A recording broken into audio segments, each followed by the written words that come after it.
Music director Dhanno राज। रहेंगे जानू हमारा से प्यार भेलो की कमी जाए छी ससुरा, भेलो की कमी जाए छी ससुरा। करे रहेंगे जानू हमारा से प्यार भेलो की कमी जाए छी ससुरा। याद यही तो हमर जगितिया के घर, याद यही तो हमर जगितिया के घर। खूब लोरवा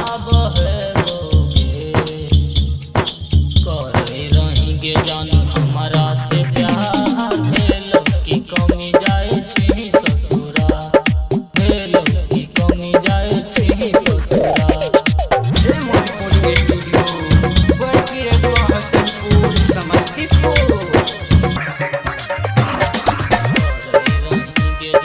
म्यूजिक डायरेक्टर धन्नो राज, बेगूसराय।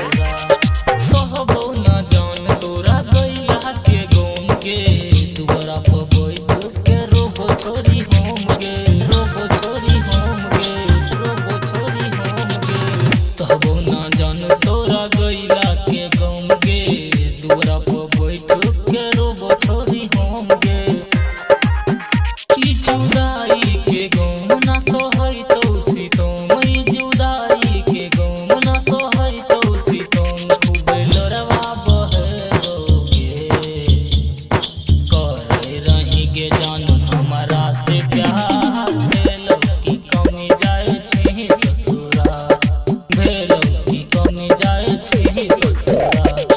अभी आप सुन रहे हैं सैम रिकॉर्डिंग स्टूडियो की धमाकेदार प्रस्तुति। म्यूजिक डायरेक्टर धन्नो राज, बेगूसराय।